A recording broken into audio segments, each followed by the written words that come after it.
Welcome to Tell Me More Stories Told the podcast. Great to be here. Today, we've got an absolutely incredible story for you.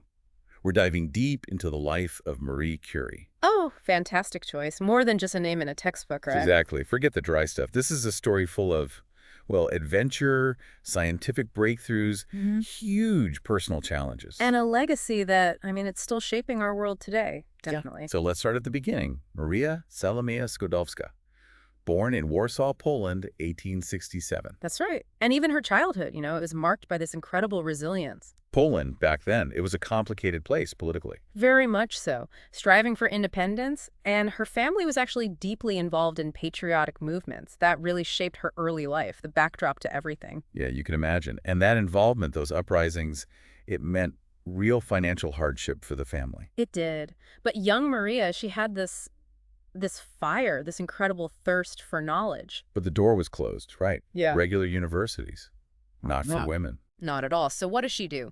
She finds a way. She attends the clandestine flying university. The Flying University, I love that name. Tell us more. Well, picture this. It's basically a secret underground Polish institution, very patriotic, and crucially, it defied the restrictions and actually welcomed women. Amazing. Just shows her determination from the start. Absolutely. And get this little fun fact. She made a secret pact with her sister, Bronislawa. A pact. Yeah. Maria agreed she'd work as a governess, send money to support Bronislawa's medical studies in Paris. Wow. And then the idea was Bronislawa would return the favor later. It was all about this shared dream of studying abroad. What incredible sisterly support. That bond must have been crucial. Oh, absolutely essential. And eventually Maria's turn came. She heads off to Paris. And becomes Marie Curie. Right. But imagine arriving in Paris, trying to navigate academia, the University of Paris. Yeah. It was very much a man's world. Tough conditions too, right? Yeah. Studying constantly. Totally dedicated, studying day and night, sometimes literally forgetting to eat, and living on almost nothing, just meager resources. The dedication is just staggering. And then, huge turning point. Pierre Curie. Ah, yes, Pierre, a fellow scientist. And it was really their shared, deep passion for the natural sciences that brought them together. How did they actually meet? Well, interestingly, it was a Polish physicist who introduced them. He knew Marie was looking for lab space, which was hard to come by. Did Pierre have a big lab? Not really, no. But he managed to find her a little bit of space, a corner where she could start her work. And that scientific connection, it grew into something more. It really did. It blossomed. A partnership in science and in life. They got married in 1895. Creating this incredible team that would, well, change science forever. Okay, so let's get into the science, because this is where things get really revolutionary. Right. Henri Becquerel had discovered those uranium rays. Exactly, these mysterious rays. And Marie decided, for her doctoral thesis, she was going to investigate them. Not just observe, but really dig deep. Precisely. And she used some pretty advanced tech for the time, an electrometer. Developed by Pierre. Pierre and his brother Jacques. It was incredibly sensitive, could measure tiny electrical charges, and using this, she made her first massive finding. Which was? Basically, that the activity of the uranium compounds depended only on the amount of uranium present.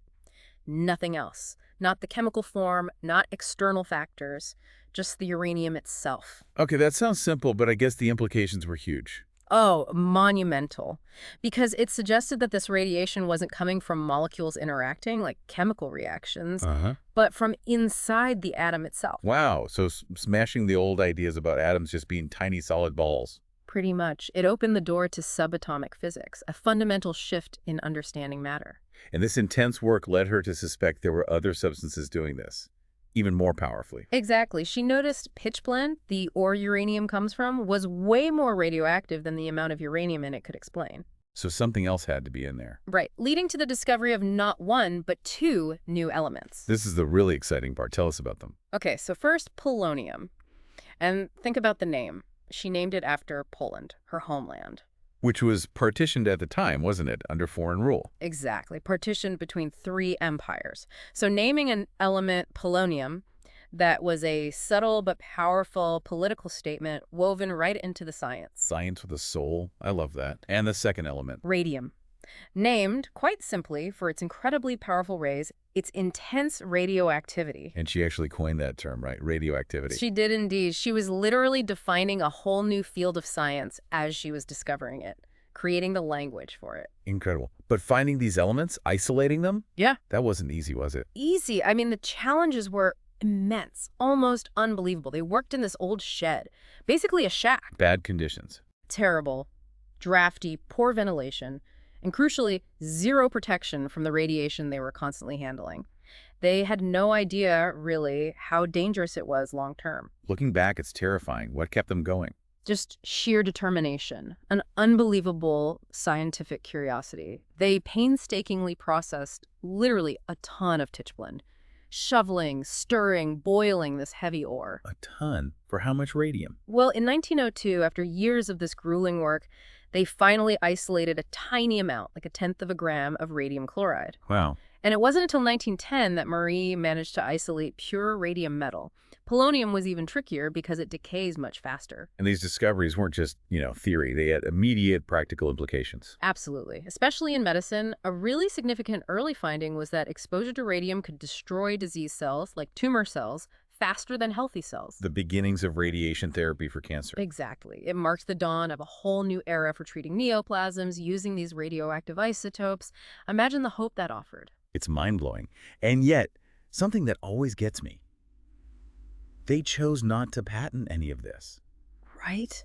It's incredible. Why? They could have been incredibly wealthy. Their priority wasn't personal gain. It was the advancement of science for everyone. Yeah. They wanted the field of radioactivity to grow, unhindered by patents. That's real scientific altruism. Amazing character. It really speaks volumes, doesn't it? So 1903, big year.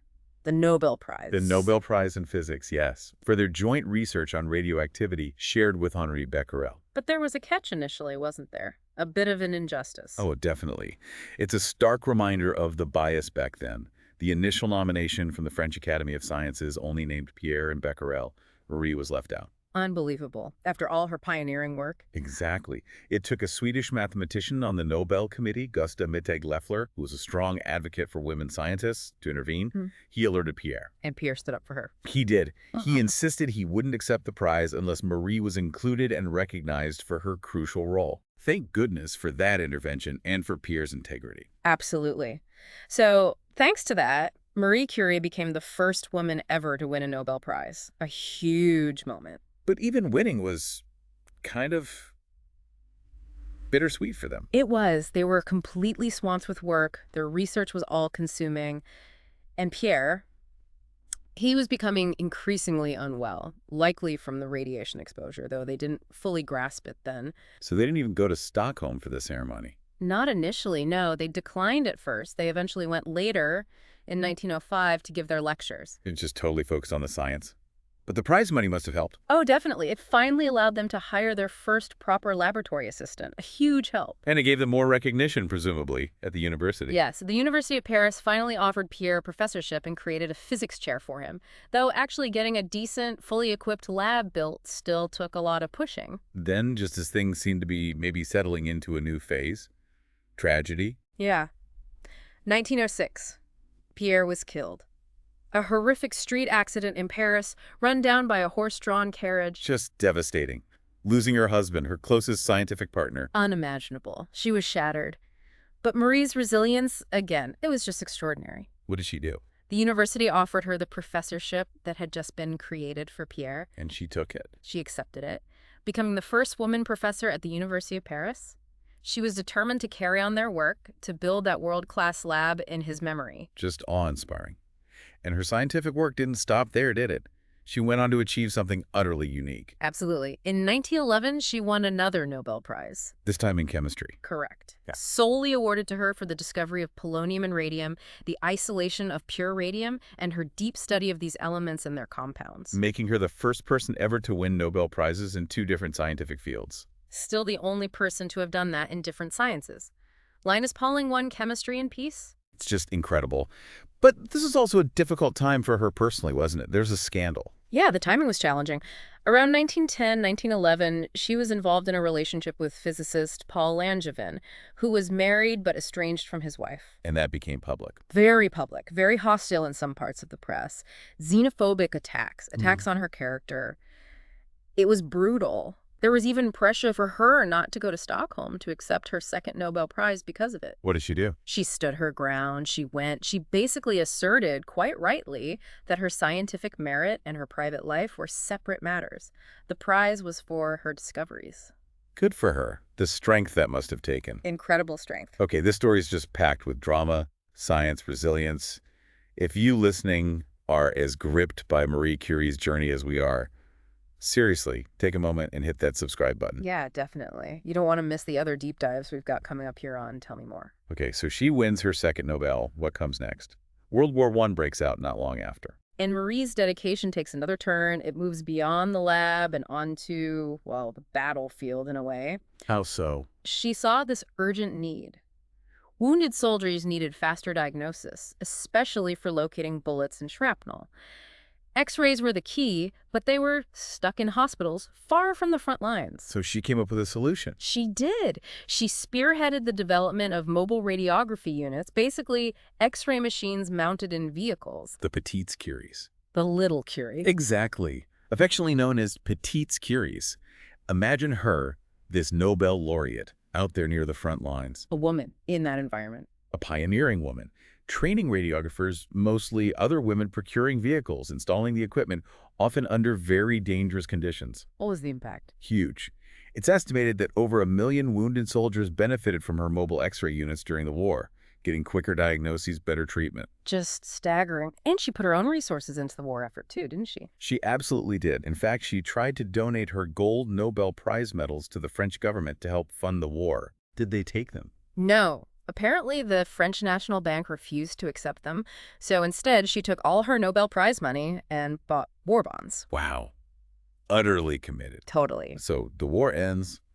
Does she finally slow down? Not Marie Curie. She continued her work relentlessly. She established the Radium Institute in Paris, now the Curie Institute, in 1920. Which is still a major research center today. A world leader in medical research, yes.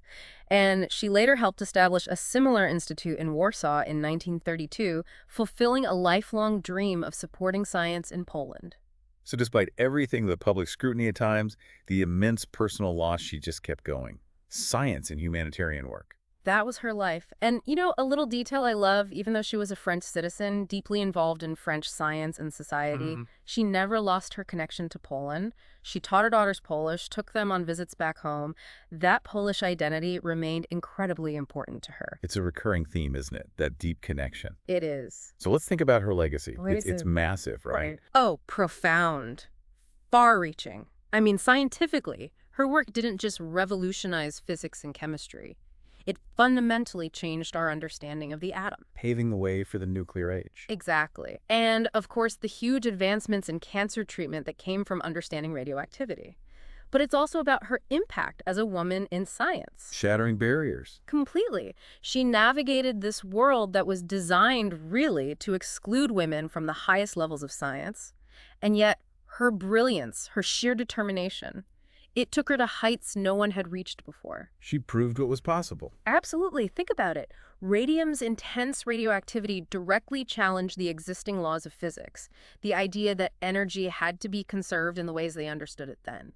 It forced a complete rethink. And her work gave tools to others, like Rutherford. Crucial tools and insights. People like Ernest Rutherford used her discoveries to probe the atom structure even further. She laid so much groundwork. And beyond the science, her character continues to inspire, doesn't it? Definitely. Her honesty, her quite moderate lifestyle despite her fame. Right, she wasn't living it up. Not at all. And that unwavering commitment to the scientific community over personal gain, not patenting radium. Giving away prize money, wanting awards to go to her institutions. It all points to this incredible integrity. Albert Einstein famously said she was probably the only person fame couldn't corrupt. That's quite the statement from Einstein. It really is. And we see her name everywhere today, don't we? We do. The Curie, the unit of radioactivity, the element curium, named after her and Pierre, countless fellowships, institutes, hospital streets. Postage stamps, currency. She's a global icon. Truly, a testament to her enduring impact. So her story, it's really a powerful reminder, isn't it, about curiosity, Hmm. about perseverance. Absolutely. Perseverance against huge odds and dedication to knowledge. It also makes you think about the barriers people still face and why recognizing contributions, regardless of gender or background, is so vital. Definitely. And here's a final thought to leave everyone with, something quite chilling, but also amazing. Okay. Marie Curie's notebooks, the ones she used back in the 1890s, they are still, today, too radioactive to handle safely without protective gear. Wow. Still, after all this time. Yes, they're stored in lead-lined boxes in France's National Library. Mm. It's such a tangible link, isn't it? A reminder of the incredible power she was working with, the forces she unleashed. And the personal risks she took, unknowingly for a long time. Exactly. It makes you wonder, what other hidden wonders are still out there, waiting for someone with that same courage and dedication to uncover them? A great question to ponder. Well, thank you for joining us on this deep dive into the truly remarkable life of Marie Curie. It was a pleasure. What a story. Join us next time on Tell Me More Stories Told Days podcast.